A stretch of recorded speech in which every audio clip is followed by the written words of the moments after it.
बिस्मिल्लाहिर्रहमानिर्रहीम। अस्सलामुअलैकुम वरहमतुल्लाहि वबरकातुहू। लाखों करोड़ों दुरूद व सलाम नबी करीम सल्लल्लाहु अलैहि वसल्लम पर और आपकी आल पर। आज बेटा हमारा जो टॉपिक है वो है application of sigma and pi. Sigma और पाई की एप्लीकेशन जो है वो आज हमने समझनी है। सिग्मा जो है ये वैल्यूज को सम अप करने के लिए इस्तेमाल किया जाता है और पाई का सिंबल जो है ये वैल्यूज को आपस में मल्टीप्लाई करने के लिए हम इस्तेमाल करते हैं। सिग्मा और पाई दोनों जो हैं ये बेटा ग्रीक लेटर्स हैं। तो हम सिग्मा का कॉन्सेप्ट जो है वो पहले समझते हैं, उसके बाद फिर हम पाई का कॉन्सेप्ट समझेंगे। पहली इक्वेशन में देखें जरा, y कोई वेरिएबल है और इस वेरिएबल के अंदर कितनी वैल्यूज हैं ये इंडिकेट कर रहा है i जो है ये सबस्क्रिप्ट कहलाता है। i 1 अप टू 5, 1 से लेके 5 तक i वेरी कर रहा है। तो आप यहाँ पर i की वैल्यू जो है यहाँ पर 1 लिखें, 2 लिखें, 3 लिखें, 4 लिखें, 5 लिख लें और बीच में आपने लगाना है प्लस। क्यों प्लस लगाना है? क्योंकि ये सम है।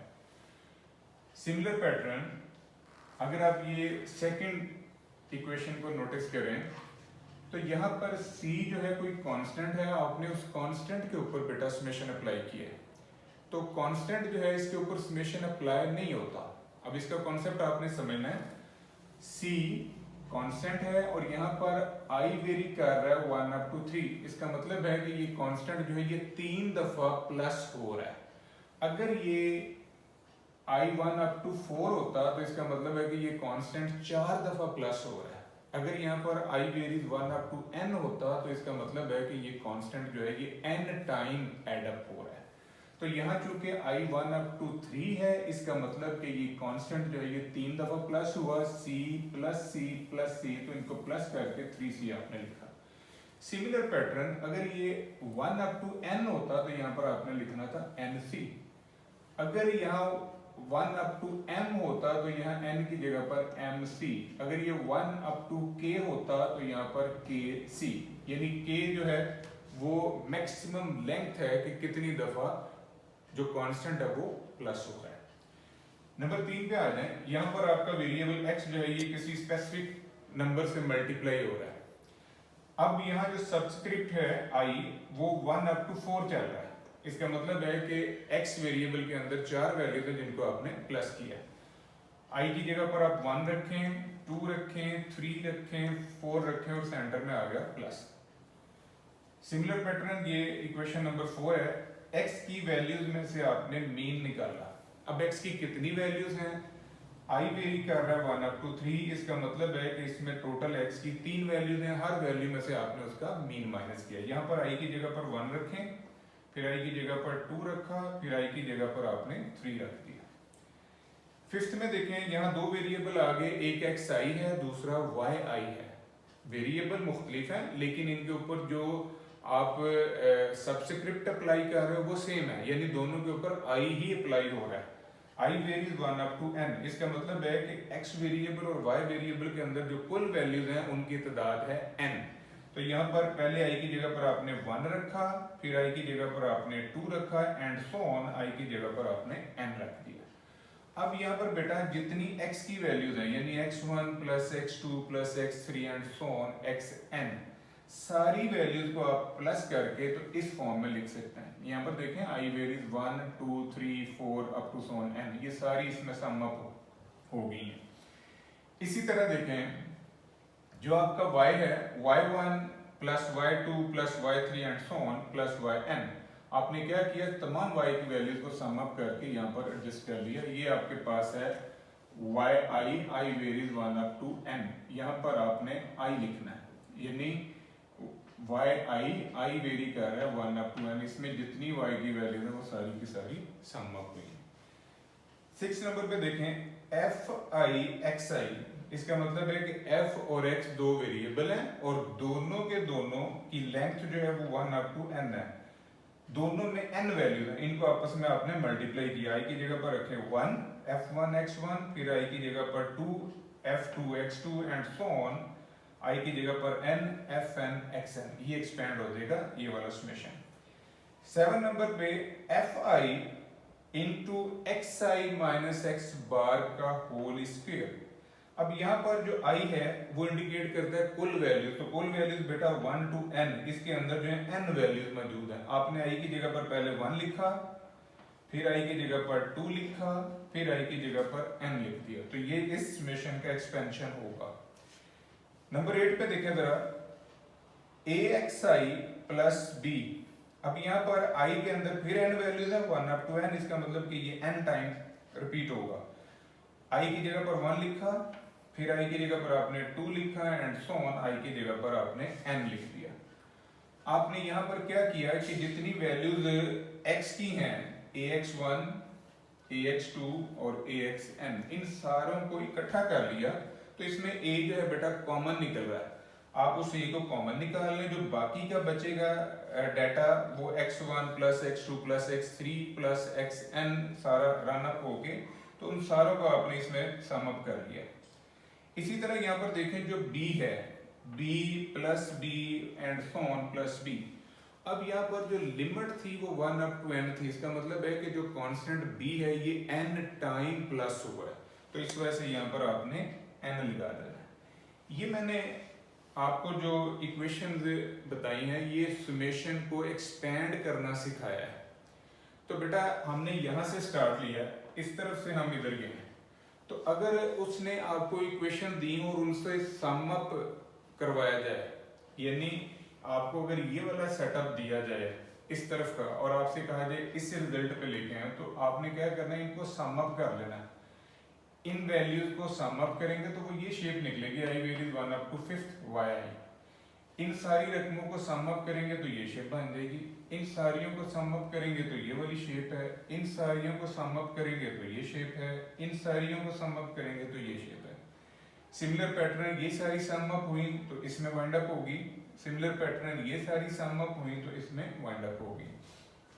पेपर में ये शॉर्ट क्वेश्चन में आ जाता है, या वैसे ही एमसीक्यू टाइप चीज आ जाती है कि आपको इस साइड का डाटा दे के वो दूसरी साइड का डाटा मांग सकता है, या दूसरी साइड का डाटा दे के आपसे इस साइड का रिजल्ट जो है वो मांग सकता है। यानी लेफ्ट देगा राइट मांगेगा, या राइट देगा तो लेफ्ट साइड की वैल्यू मांग लेगा।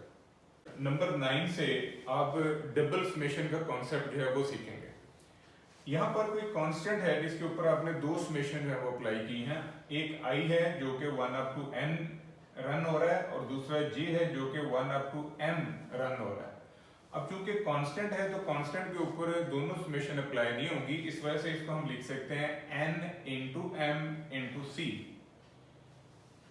यहाँ पर नंबर 10 में दो वेरिएबल हैं, एक xi है एक yj है, और दोनों के दोनों जो है ये प्लस हो रहे हैं। तो अब इसके ऊपर डबल समेशन आप कैसे अप्लाई करोगे, ये जो xi है इसके ऊपर डबल समेशन अलग से आ गई, ये जो yj है इसके ऊपर डबल समेशन अलग से आ गई। आप नोटिस करोगे यहाँ xi की समेशन तो अप्लाई हो सकती है, लेकिन यहाँ पर j जो है वो नजर नहीं आ रहा। इसका मतलब है कि j की समेशन जो है एज ए कांस्टेंट ट्रीट होके तो यहाँ पर m आप लिखेंगे, क्योंकि j की मैक्सिमम लेंथ जो है वो m है, तो ये कांस्टेंट के तौर पे यहाँ पर m आ जाएगा, समेशन अप्लाई नहीं होगा। सिमिलर पैटर्न यहाँ पर देखें कि yj, यहाँ पर j की समेशन अप्लाई आप करोगे लेकिन जो i है वो नजर नहीं आ रहा, तो i की summation as a constant treat होके यहाँ पर आ जाएगा n। यहाँ पर नंबर 11 में नोटिस करें, यहाँ दो वेरिएबल हैं, एक xi है दूसरा yj, और दोनों जो आपस में मल्टीप्लाई हो रहे हैं। तो जब मल्टीप्लिकेशन की फॉर्म होगी तो इनको हम ब्रेक कर सकते हैं, xi i की लेंथ 1 up to n, और इसी तरह इनटू मल्टीप्लिकेशन की वजह से यहाँ पर मल्टीप्लाई था तो यहाँ भी मल्टीप्लाई हो गया, into yj, j varies 1 up to m। Number 12 से हमारा पाई का कॉन्सेप्ट है। पाई जो है जहां पर भी आता है इसका मतलब कि वैल्यूज आपस में मल्टीप्लाई होंगी। यहां पर नोटिस करें कि कोई c है कांस्टेंट, और ये इसके ऊपर आपने पाई की सिंबल जो है वो अप्लाई की है, और यहाँ पर i वेरी करता है 1 to n। इसका मतलब है कि c की जो कांस्टेंट वैल्यू है ये n टाइम मल्टीप्लाई होगी। जैसे समेशन में था कि c कांस्टेंट है तो वो n टाइम ऐड होता था, यहाँ पर पाई का कॉन्सेप्ट है तो यहाँ c कांस्टेंट है तो ये n टाइम जो है ये मल्टीप्लाई होगा, c c c into so on c। अब यहाँ पर मैथ का रूल आपने अप्लाई किया बेटा कि जो c है ये कांस्टेंट है, ये बेसिस है और इनके ऊपर पावर जो है ये 1 है, हर एक की वैल्यू जो है ये 1 है। तो बेसिस अगर बराबर होते हैं तो फिर क्या होता है, पावर जो है वो एडअप हो जाती है। तो c की पावर आ गई 1 + 1 अप टू सो ऑन 1, तो इसको हम 1 + 1 को लिख सकते हैं c की पावर n। नंबर 13 में x कोई वेरिएबल है और इसके अंदर जो वैल्यूज हैं वो सारी की सारी मल्टीप्लाई होंगी क्योंकि यहाँ पाई लगा हुआ है।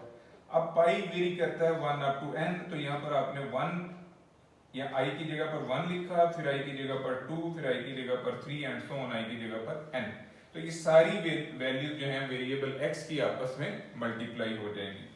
नंबर 14 में देखें, दो वेरिएबल हैं, एक x है एक y है, और दोनों की जो लिमिट है या दोनों के ऊपर जो आप पाई का सिंबल अप्लाई कर रहे हो उसकी जो लेंथ है वो 1 अप टू n है। तो हम इनको लिख सकते हैं x1 y1 x2 y2 and so on xn yn।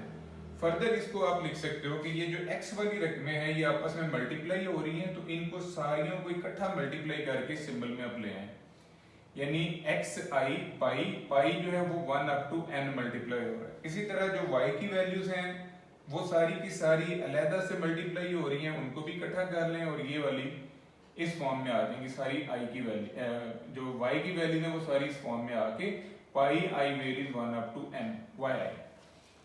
Number 15 जो है यहाँ पर दो वेरिएबल हैं, एक x है दूसरा y है, दोनों जो है ये रेशियो फॉर्म है, दोनों डिवाइड हो रहे हैं और दोनों की जो लेंथ है वो सेम है, i 1 अप टू n है।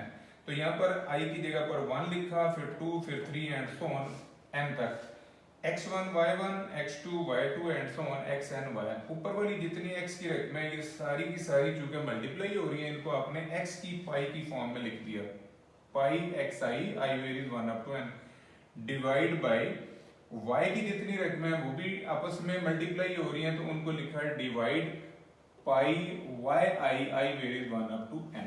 ये था बेटा पाई का कॉन्सेप्ट। होप्सो आपको समेशन और पाई का जो कॉन्सेप्ट है वो क्लियर हो गया होगा। दुआओं में याद रखिएगा, इंशाल्लाह अगली वीडियो के साथ बहुत जल्द हाजिर होंगे। फी मान अल्लाह।